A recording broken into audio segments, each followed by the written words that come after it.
Good afternoon, and thanks for joining us for this special briefing with the Expedition 36 crew, one of the next crews headed to the International Space Station. We're going to talk with them momentarily, but next, let's take a minute just to get to know the crew.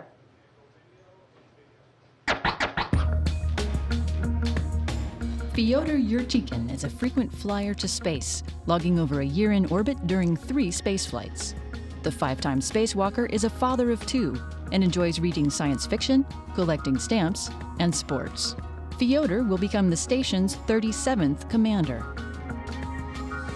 Karen Nyberg from Vining, Minnesota, was the 50th woman in space when she flew to space on STS-124 in 2008. Karen is a mechanical engineer, but also enjoys many creative hobbies, including quilting, sewing, and painting. She has 1 son and is also an avid runner. From Italy, first-time flyer Luca Parmitano is an active scuba diver and enjoys snowboarding and skydiving. Parmitano, a major in the Italian Air Force, has logged more than 2,000 hours flying time and has flown over 40 types of aircraft.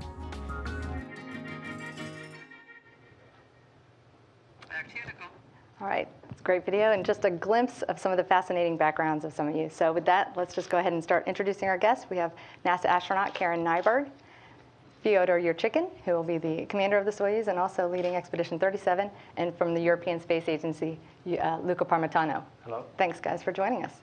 So let's just start by setting the stage for our audience. We have a crew of 3 on orbit right now. We've got another crew of 3 who's already in Baikonur preparing for their launch next week to go to the space station. And then you guys are in your last couple of weeks of training here in the United States. Then you'll be traveling overseas and getting ready for your launch just about 2 months from now on May 28th. Can you just start by telling us a little bit about what you're doing now, what your training's like as a crew, and also on a personal level, what types of things you're doing at this point now that you're 2 months out from launch? Like you said, we're heading out pretty soon. Fyodor leaves this week. This is his last time in the U.S., and then Luca will be leaving in a couple weeks, and then I leave in about a month. So we're finishing up, while Fyodor is here, a lot of the crew activities are emergency training and that type of thing. And Luke and I will get in our last NBL run, spacewalking run on Thursday. And so it is a lot of finishing up that type of thing and doing our pre-launch medical exams and that type of thing. And for me personally, getting things around the house in order the way that I'd like them to be before I leave. Although we have great contact with the ground and with our families while we're in orbit. So.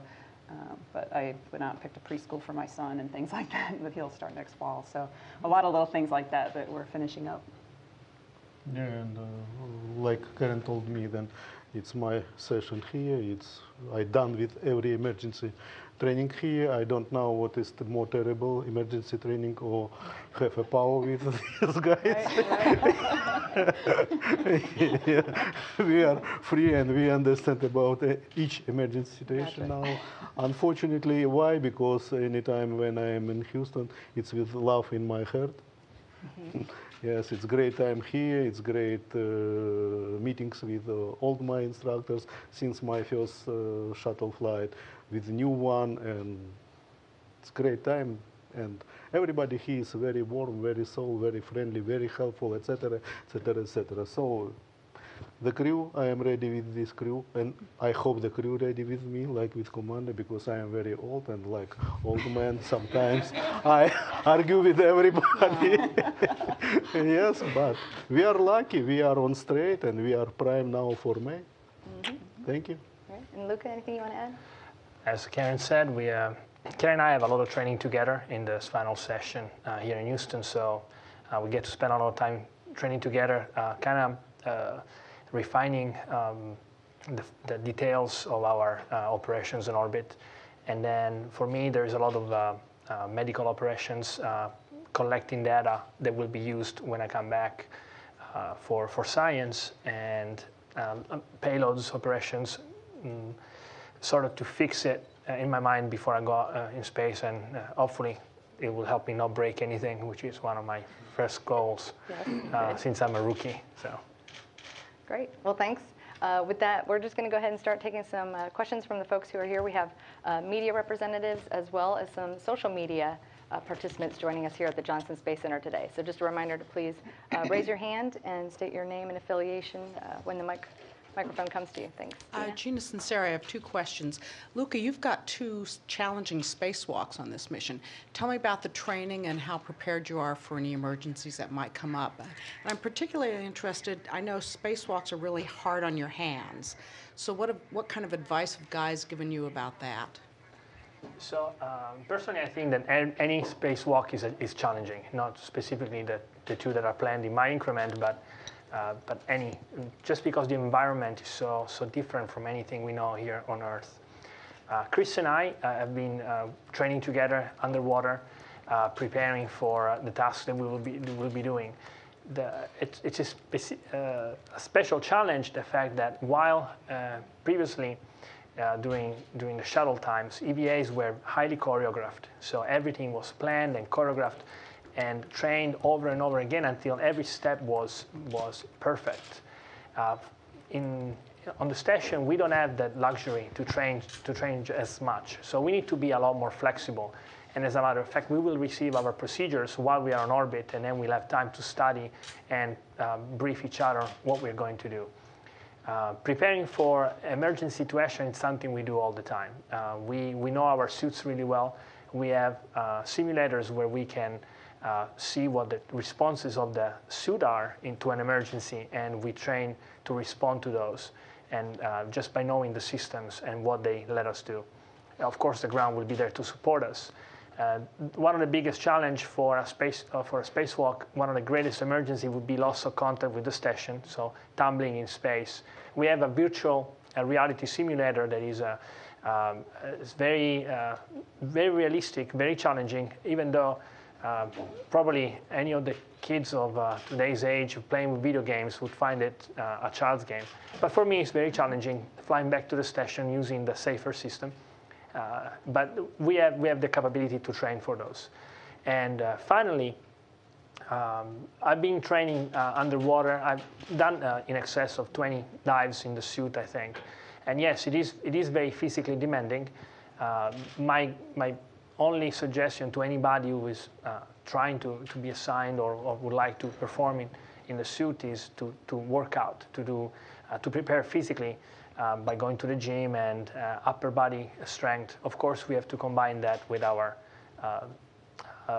strength capabilities and also stamina. So it means you have to train for long duration running, and also for upper body strength. So it's a very all-around training that we do in the gym. Okay, quick follow-up. Karen, Chris Hadfield has pretty much set Twitter afire while he's on the space station. What are you going to do to follow up or to join in on what he's doing up there? Yeah, what he's been doing is fantastic, and reaching people around the world, it's absolutely amazing.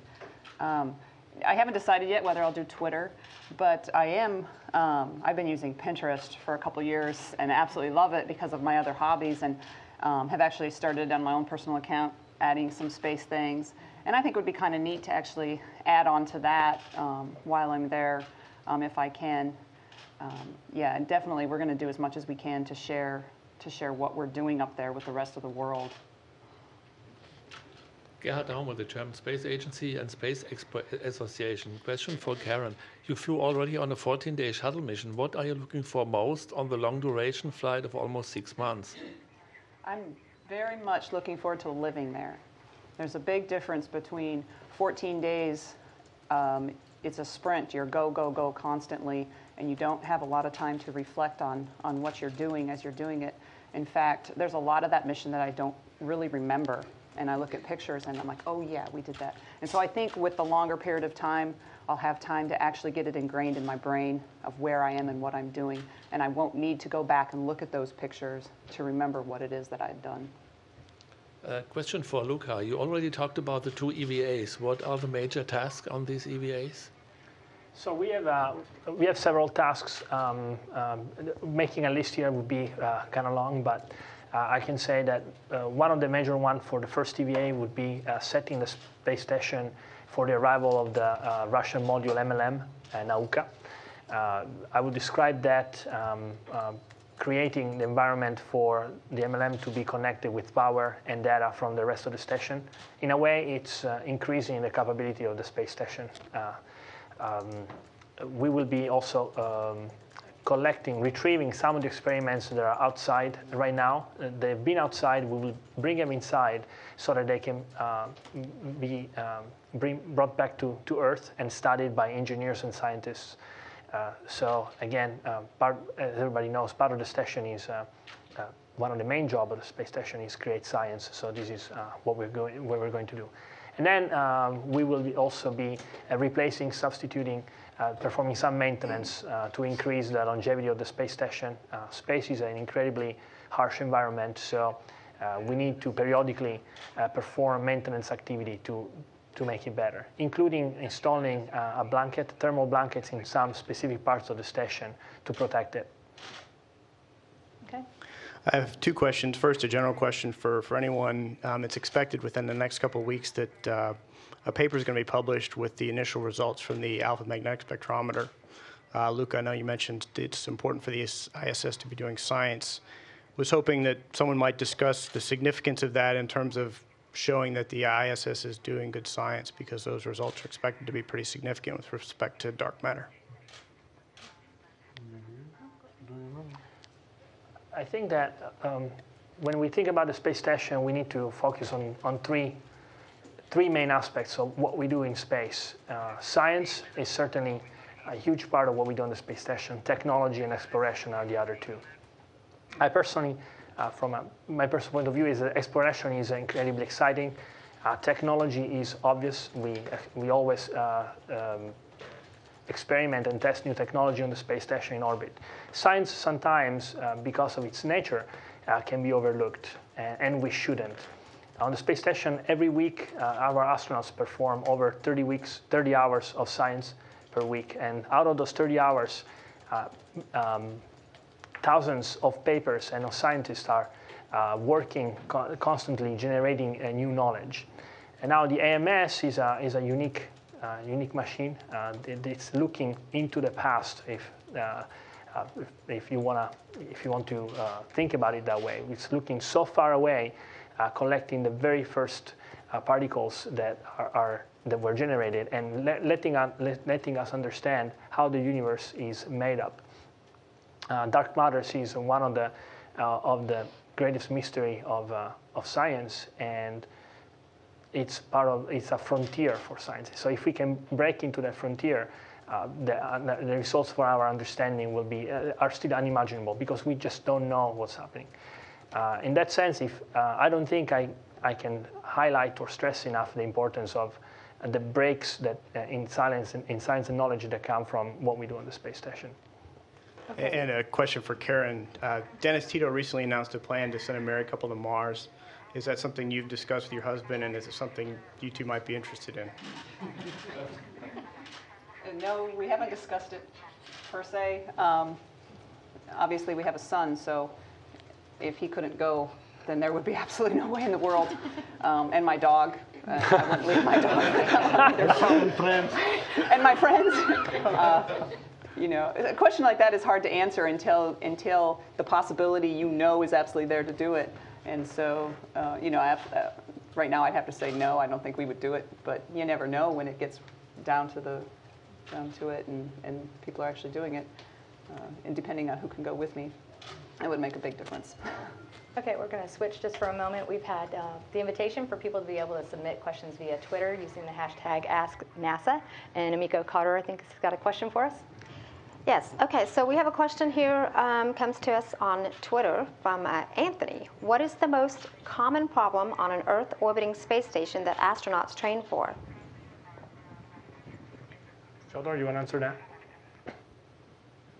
I would say the most common problem is what happens to our bodies with the lack of gravity, and the fact that we lose bone mass and our hearts don't have to work quite as hard, and all of that type of thing. And so the training then would be physical, because we need to keep our bodies moving and make our bodies are very smart, and as soon as the body realizes that we don't need those bones to hold us up, the bones start to degrade. And so we need to use artificial means of, well, not artificial, but exercising, where we don't necessarily need to survive on the station, but to come back.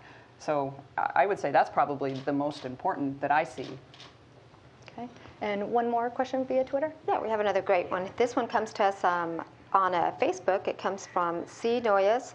At any time, the space station is staffed by citizens of several different countries. How do you deal with each other's differences on a long-term basis? I think I could answer that, since I'm a citizen of a different country living in a different country. I think that the way we are selected and the way the program is moving forward, we just don't even think about those differences. We have a common background, but mostly we have a common focus and goal. We just we don't get into any kind of problems, because we realize that working and living together is part of that environment. And I think we were selected and trained to work in a multinational environment. And I think we are the world champions of cooperations when it comes to that. All right, and I believe Fyodor. I think the main role for crew, international crew, then the crew, for me, for example, like commander, future station commander, we don't have Americans, we don't have Russians, we don't have Italians. We have Luca, we have Karen, we have Fyodor, we have one crew member. It's the first. Second one, sometimes we use the language, what kind of language we used, and it's astronauts, cosmonauts joke, we use English. And really, what is their English? It's Russian and English. It's mixed. It's very terrible mix. It's very funny when we have, for example, tea time. It's tea time on station. It's very important that all crew are together, and we may talk about our family, about our daughters, sons, etc., etc., etc., about news from station. And it's very funny to hear like American used Russian language and all Russian used English language. We have one Italian now, and I hope after flight we may use Italian too. Thank you. Thanks. And we're going to switch back to this room, and we have another question. Hi, you spoke about the challenges of the things that happen in your bodies while you're in flight, and I was wondering if you could talk a little bit about the experiments that you have chosen to participate in, where you're monitoring in some way. You're going to be sending some feedback on some of those changes. One of the important things right now that we've discovered, you probably heard, is we've seen a lot of astronauts come back with blurred eyesight. And I volunteered. They're doing a new study now to really look deep into that. And so I volunteered to get into that, because I think that's very important, especially as we start traveling further out and spending more time away. We really can't afford to have the astronauts or the crew members come back with their eyesight decayed. So they're doing a lot of study now to try and figure out what is the problem, why that's happening, and so we can figure out how to mitigate it. We're also looking at, I'm taking part in a hip bone study where we're looking at, this is like a preliminary one, to look at if we can see how we can see structural changes in bones, not just density changes, but actual structural changes. We know that we lose density, but we don't know if there's something happening in the bone where the bone actually looks different when we come back. And so that's another one that we're doing. So I think those are a couple of really important ones. All right, and I think we'll have another question here. I'm Jim Oberg for NBC News. And one of the purposes, of course, of the station also is to go beyond it. Can you comment to us relative to this 500-day Mars mission proposal and other ideas? What will be going on the station in terms of life support system reliability that will contribute to someday being able to go 500 days or more without repair, or sorry, without resupply into deep space? So what are things going to be happening on your mission that will advance the day when we can finally decide we can go farther out? Yes, the historical, we began with this station in ISS station, like ISS station. It's maybe in 93, 95, like this, we had decision about build the station. And we had experience with Mir station, and we continued this Mir station to check how long the station can walk like this design, walked in space. And Mir station had 15 years. Continued. Now FGB, for example, the FGB, it's 15 years old. It should be 50 years old, and in my EVA, for example, I should change with Misurkin, change the pump, thermocontrol system pump, because it's 15 years old now, but it works perfect. Look here, it works perfect, but the rule, we should continue the ISS, and now every designers are sure that we may continue the ISS station 10 years more. So each data from each sensors, each data from each computers, each data from each equipment on station, we have this data. Designers anytime check this. The controllers anytime have this data and this experience. Luca told you about technological experience, one off-road. It's one off-road in station. What kind of data station give us? Thinking about oxygen and water recycling systems and carbon dioxide recycling. Are you going to be implementing any new hardware or just testing the stuff that's there already?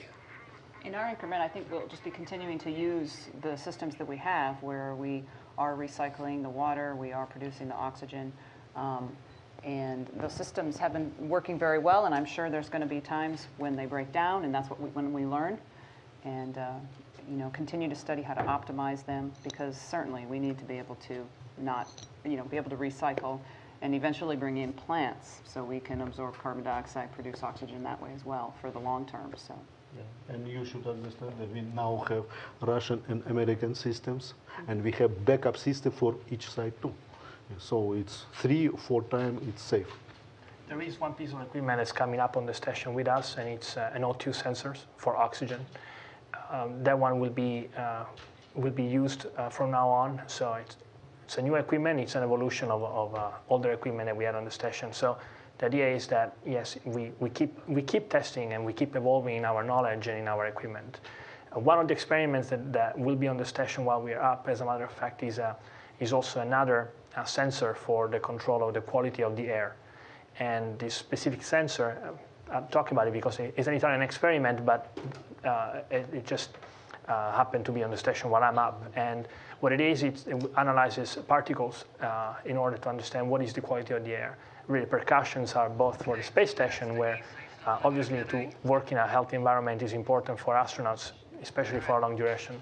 But even on the ground, we could use the repercussion is that a small instrument that monitors the quality of the air is useful for control of environment even on the Earth. Okay, with that, we're going to take a quick break from Johnson Space Center and switch over to our friends at Kennedy Space Center, where they also have some journalists with a question. Hi, this is Todd Halverson of Florida Today, and I have a question and then a follow-up if I could. The first question is for Fyodor and Luca. I am wondering if you could describe for us Karen and her personality and what she is like to work with, and then I have a follow-up.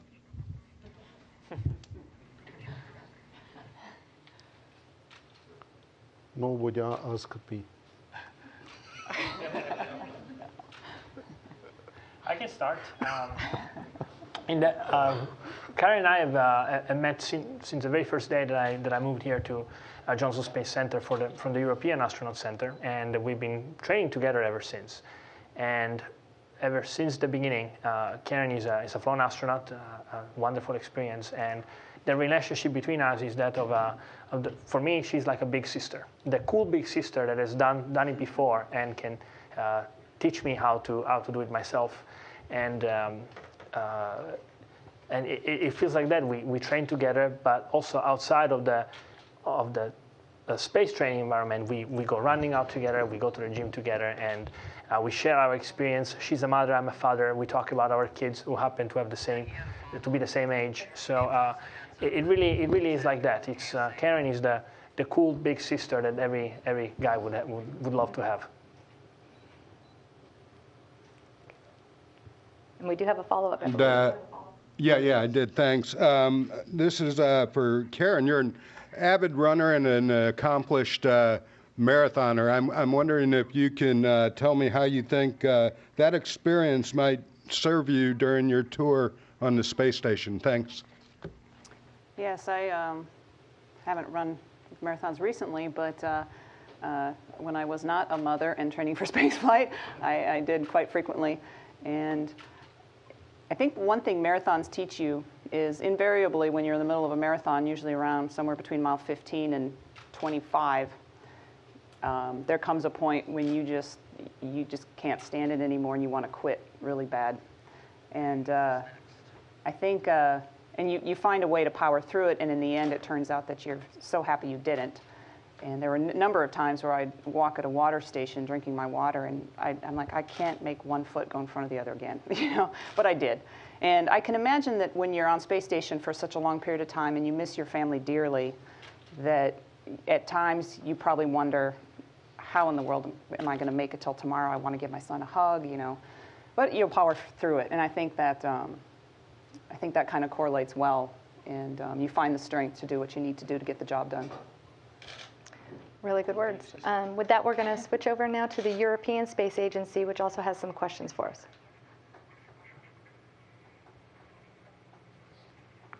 Hello, this is Jules Grancière from the European Astronaut Center. We have a few questions from Luca that we have gathered on the social media. The first one is from the Irish Space Blog, asking Luca, what are the main goals of your mission?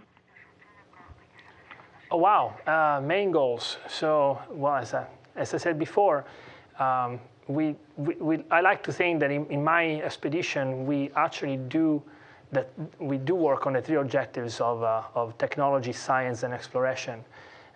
For technology, we will be working for one of the very first times on the quick rendezvous, the same-day rendezvous.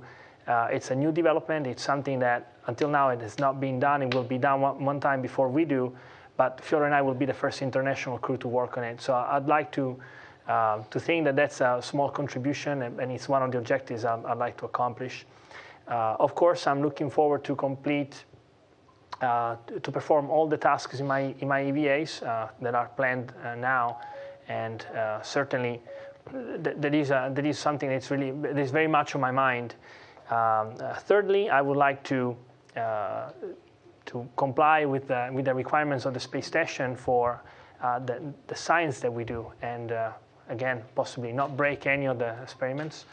And in the end, probably the biggest objective I have is to have fun. And what I mean is that coming from an operational environment, I was a fighter pilot, then a test pilot. We do very cool jobs, but sometimes we need to stop for 5 seconds and think, what I'm doing is really great and is a lot of fun. And even when it's hard, we need to realize that there are a lot of people that would like to be in our places, and so I should be having fun. Another question from Kyriakos Mimikos about how many experiments will you conduct during your mission? So at any time on the space station, we have between 130 and 150 experiments that are running. Now the astronauts don't interact with all of them. We interact about with 2/3 of them, so probably about 100 experiments. With some experiments, we have a lot of interaction where we install them and control them and start them. Others, we just make sure that the power is running and so on. And I volunteered in all of the physiology experiments in my increment. I think there is in excess of 10 or 15.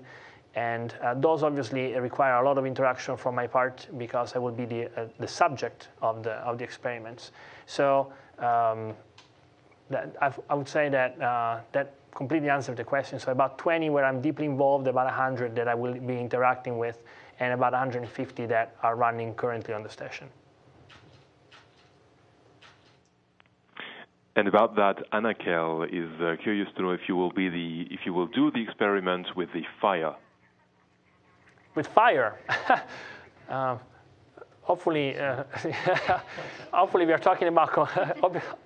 I think we are talking about combustion. Yes, there is a combustion experiment that we're doing on the space station. It's called green air, and it's not really fire. What we're doing is we are studying how biofuels work and how we can decrease the amount of toxic substances that are generated during a combustion. So the idea is to have a simplified environment because we don't have the effect of gravity on the space station. And so, yes, we will be playing with fire while we are on orbit.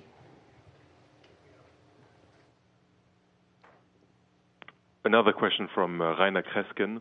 What are for you the pros and cons of the fast launch to docking procedure? And that's also maybe a question to the other crew members.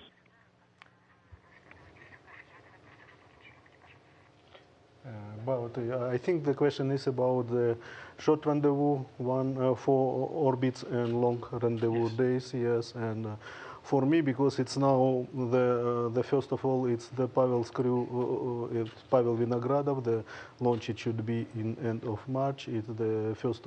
This is the first flight when we should use the short rendezvous for orbits. For me, it's more for crew. It's more easy to do it and more helpful for crew because it's not 2 days in Soyuz spacecraft, because Soyuz spacecraft the volume it's not so big for it's enough for 3 people, but the station it's more biggest, more comfortable, and the 3 guys on station will would like to meet us and have a news for us, have something else for us. Yeah, and for us now we wait Pavel's flight. And after Pavel's flight, we will have Russian side will have decision about our crew. What can I tell you about our crew? We are ready for both of dockings.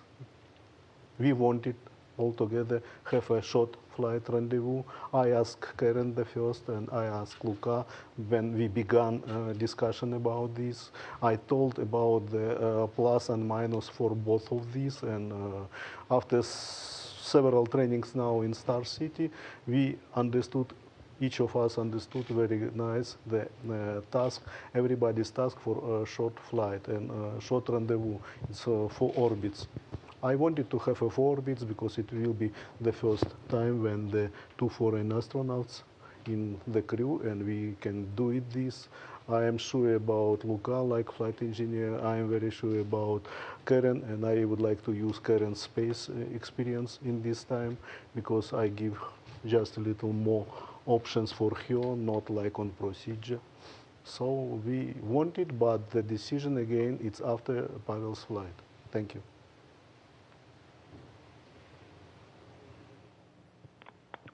Another question from Simon Proud. Obviously, the one important place on the space station is the cupola. And Luca, is there a place on Earth that you particularly look forward to seeing from space? I've been lucky enough in my work experience, in my professional experience, to live in many different places. I was born in Sicily, but then I studied in the U.S. for a year. I was an exchange student in Mission Viejo, then in California. Then I moved to Naples for the academy. I went to Wichita Falls for pilot training. Then back to Italy near Foggia for my pilot experience.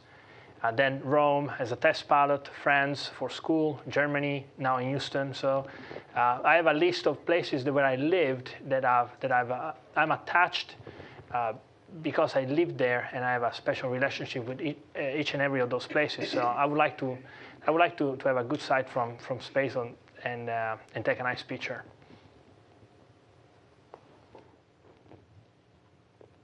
Another question from Robert Souza about, there's been so many flights now, you're flying every 3 months, and for you, Luca, do you consider your flight as a routine operation? Routine? That's an interesting point of view. I don't think there is anything routine about space.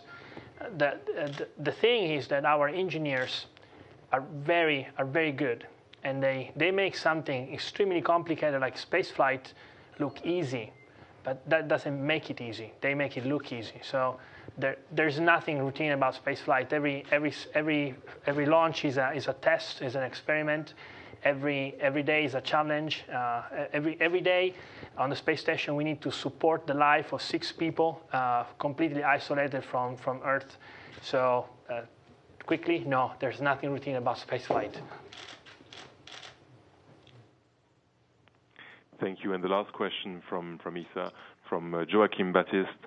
On your personal side, do you have specific goals that you want to achieve during your missions? A specific goal? I didn't put down the numbers of what I want to do, but if there's one thing that I would like to do that I think is not done enough, is to bring people inside the space station. And what I mean with that is that I think we have a lot of wonderful pictures from orbit of places on the ground, beautiful pictures. I would like to take more pictures of what we do on the space station and let people fly with us on the space station and share that experience. I always say that one of the best parts of my job is the people, and we would like to bring all those people that work for us and with us on the station, but we can't. So maybe there will be a little bit of space for them through pictures and through videos of what we do on orbit. Okay, and I believe that was our last question from the European Space Agency. Thanks. We're going to switch back here to the Johnson Space Center and take questions from the audience. Again, if you have a question, please raise your hand. I believe we have one in the back. If you can just wait for the microphone to get to you. Hi, I had a question. I'm very curious about when you actually go up into space. What's the one thing that you remember from your training where you really say, "Well, I'm really glad that I went through that in the training." I think when that comes into play is a time we don't want to happen. For emergencies, there are 3 main emergencies we can have that are pretty bad that could result in us going in our Soyuz and coming home, and that's a depress of the space station or a bad fire or ammonia leak from the external radiators on the U.S. side. And we train a lot for that because that is a case where if something happens, we need to be able to react very, very quickly. And we obviously don't expect that to happen, and we hope it doesn't, but if someday in the future something like that happened, I think that would be the point where people would be saying, I'm really glad we spent the time on this and learned how to do this on the ground. Okay, and I believe we have another question over here from the side. Yes, hi. I'm one of the social media people that was invited to come to the social thing, and I want to thank NASA for that opportunity, and I also want to explain that I found out about this through Third Rock Radio, which is a great internet radio station that is powered by NASA. My question for you is sort of a personal one, in the sense that all the people here consider y'all just complete heroes to us. I mean, we're in awe of what you do and what you have already accomplished. Who are your heroes?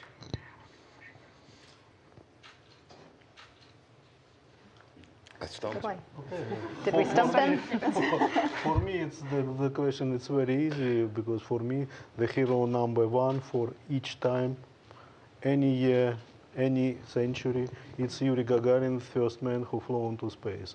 For what reason? Because when I was a young boy, since this time I hear only Gagarin, Gagarin, Gagarin about this. And when we played the game and somebody win, it was Gagarin. And when I was too small boy, I thought the Gagarin is like title. It's not the name. Only in school I understand it's real. Not in school, maybe before the elementary school I understand this is real man who flown the space. And then since these years I interested about space program. Of course, Titov, second one, Leonov, the first woman Tereshkova, Neil Armstrong, and great is the program, Apollo program, and the walking on the moon, etc., etc., etc. So since my youngest age, all astronauts, cosmonauts, it was my hero, but #1 it was Gagarin, and I am very lucky boy because the dream is done and my dream is continued. Thank you. All right, Luca, Karen. I certainly don't feel like a hero. And I think that... Yes, sorry. Yes, of course, I am not hero. Sorry. Sorry about this. Just make sure we cover it, right? Thank you, Luca. Always supporting my commander. So, to answer the question, quite the opposite. I would like to send this message to all the people that are out there, especially young people, the future generations, that astronauts, in my, again, humble opinion, are very normal people. I consider myself a very, very normal person. Now, what we do happen to be extraordinary, and there's no doubt about that. I feel privileged, but certainly not a hero. And I think they were asking who your hero is. Oh, if I had to mention one person, I'd probably think about my dad. Or my parents, just not one person, but my parents, because if I'm here today, it's through all day, and they taught me when I was a kid, and so as a very good Italian, I stay with the family. Yeah. My hair is Luca Parmitano. I have he's brilliant. Yes, a lot of people growing up. I think I grew up in an age where being a girl wasn't. It was okay to do anything you wanted to as a girl, but I know before that it was not necessarily. And a lot of the scientists and engineers and astronaut females that came before me that set the stage for it being a possibility for me. It's pretty incredible what some of those women probably had to go through to make it easy and make it no question that I was able to do it. Okay. But I may answer, excuse me, about Karen's hero. Unfortunately, it's not female, it's male. His name is Jack. Yes. His son. Only he may argue with Karen, and Karen don't have any time argue for him. Yes, the son is number one. Okay, we have another question from the back. Hi, I'm Michelle Lewis. I was curious, since you can take all of your personal items, like all of your music and your photos and any books you want to read on a phone, are there any personal items that you would want to take? Any little sort of trinkets or good luck charms? Anything that's like tangible that you could feel? Well, I plan on I asked everybody in my family for a little trinket, ring, something like that. And I have some jewelry that belonged to my late grandmothers, which will mean a lot to me to get pictures of them to get back to my parents. And I plan on bringing a lot of pictures and a couple little toys that my son likes that I can have there with me. And also I hope to have piano music uplinked so I can play the keyboard when I'm there just for fun. And just a lot of things like that. For me, if the pictures, any my flight with me, my family pictures, of course, my parents, my friends, each time with me. And unfortunately, I check the pictures, and my daughters, it's growing these pictures. Each flight, it's biggest and biggest. My wife, each time, it's very nice, very beautiful, and the same for me. But one toys, it's very special. It's small toys. It's the dog. He flown 3 times in space. I hope he continued his experience too. I'm certainly taking pictures of my daughters and my wife. Also my ring, my wedding ring that I'm always wearing. And then some souvenirs, very small things. We don't have a lot of space for personal items, so some small souvenirs that I like to give out. I don't collect anything, so I'm not really taking anything for myself, but I like to be able to give out some presents, something small to people that I love and I like, again, to share my experience with. Okay, in the few minutes that we have left, we're going to switch over to the phone bridge where we have a couple of other reporters tying in. Kevin with WDAY TV in Fargo, North Dakota. Hi, a question for Karen, and a lot of astronauts have to do this, but how mentally do you prepare yourself to just be away from your family? And also, in case I don't get to ask, are you actually bringing anything for your crafting and quilting hobby? Hey, Kevin, how are you? I don't know if you can really mentally prepare yourself to be away from your family. I think you just go with the flow and make sure that things are in the order that you would like things to be when you leave, and then just do it and keep in communication with them when you're gone. So I honestly don't think you can mentally prepare yourself for that. So I mean, I'll do what I can, but it's going to be hard when the time comes, and it's going to be hard to be away from them. But I'm not sure you can prepare yourself. I am taking some things. I do like in my downtime. I don't watch a lot of movies or things like that. To relax, I like to sew and draw and do things like that. And so I brought a sketch pad and some pencils that I can hopefully do a little bit of sketching and I brought a little bit of fabric and needle and thread, and I have no clue yet what I'm going to do with it, but I'll come up with something, hopefully, and it'll, in my downtime. I mean, a lot of the downtime, you know, I'm going to want to spend looking out the window and taking pictures and things like that, but I'm sure there'll be quiet evenings where I just kind of want to be by myself and do things that are comfortable with me, of the types of things I do here on Earth. Okay, next is Hannah James with the Daily Texan.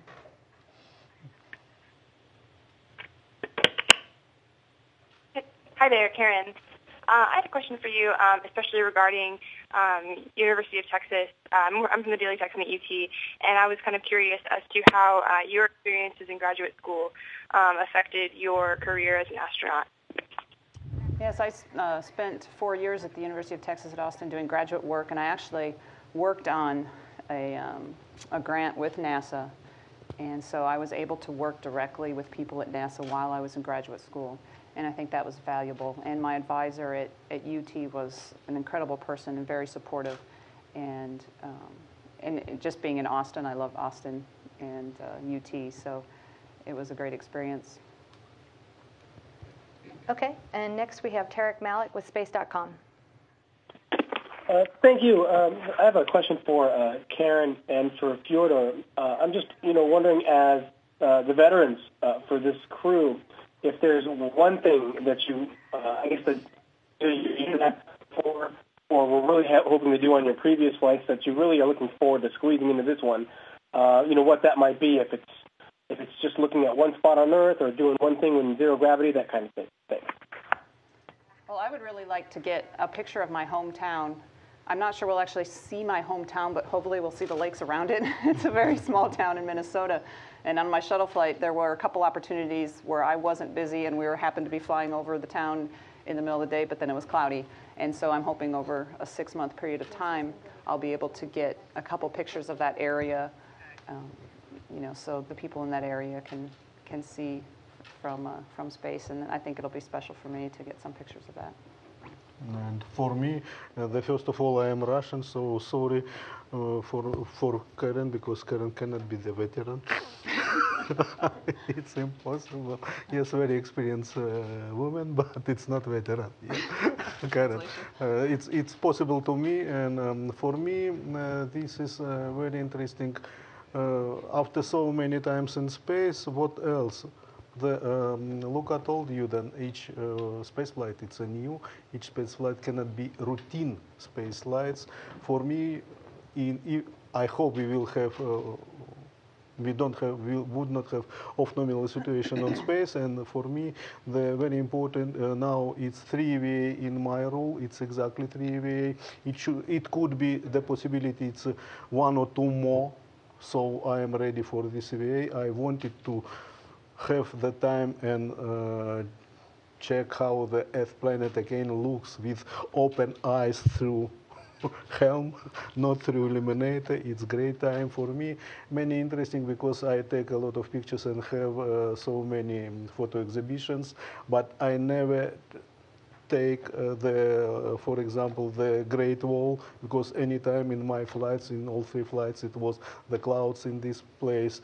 I only once take the picture with Machu Picchu, for example. This is my rule because I have so many pictures. And one more what I would like to have from each flight, after flights, in end of flight, I told, guys, if we after flight say hello each other, it's great flight. Before this, I had great flight. I hope after our flight, each of us, anytime we say hello, we glad to see you again. Thank you.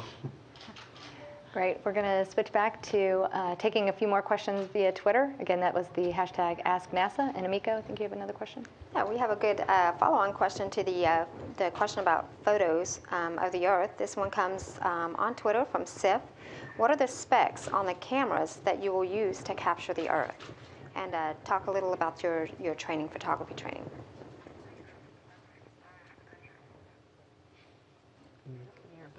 Yeah. Okay. Thank you very much.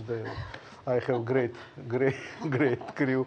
It's brilliant, Luca, smart, Karen, I may answer you because most of time the people ask about the cameras and think the cameras it's unique cameras, but only for several tests we have unique camera. For most of picture we use the usual digital cameras. It's built Nikon, sometimes a different one.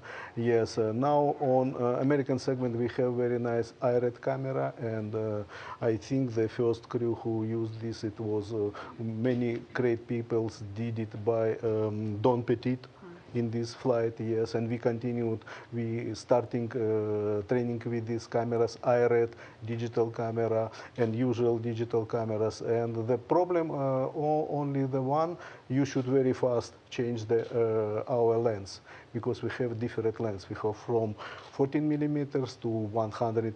1200 millimeters lens, or you should use several cameras. Now the cameras, it's a lot of, I think it's maybe for both segments more than 20.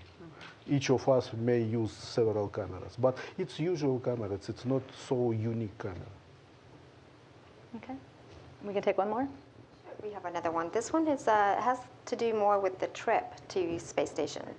And it comes to us on Twitter from Wim. How do you feel about a possible shorter 6-hour flight to the ISS? And wouldn't you prefer the scenic route over the fast lane? I personally would kind of like to do the short rendezvous because of the reasons, like Fyodor said, it's a small vehicle. And I just would like to get where I'm going. The facilities in the Soyuz aren't as comfortable as what it is on space station. And so I'm all for just getting there. And I also think you can kind of accumulate fatigue over a couple days. Even though you're mostly resting, you're not going to probably sleep very well in the Soyuz the first couple nights. My experience on shuttle is I didn't sleep very well the first couple nights. It took a while. Mm-hmm. And so to me, we're probably going to have a pretty long first day anyway. So we could just as well use the time when we're well rested, our adrenaline is high, and get the job done and get there, and then we can relax. And if we don't sleep very well the first couple nights on space station, well, then we still don't have the very dynamic phase of rendezvous left to go. One more thing that I can think of is that being in space in a zero-G environment requires some adaptation. But the adaptation will be different inside the Soyuz or inside the space station, because the space station is a much bigger volume, and it's also more provocative for motion sickness because of the spatial disorientation. So I'd much rather get there as fast as I can, gain 2 days where I can adapt and have a more effective space flight. Okay, that's all the time that we have for today. A reminder that Karen will be available for more questions later today about some of the hobbies and crafts that she's planning on orbit. We'll be having a tweet chat with Martha Stewart Living. That's at 3:30 p.m. Central Time, and you can participate in that using the hashtag #spacecrafts. And also, obviously, follow along with the mission on our website, www.nasa.gov, our Facebook, and also Twitter, NASA_astronauts. Thank you all for joining us, both in the Twitterverse, NASA TV, and our audience here in person. Thank you very much. Thank you. Thank you, guys. Thank you.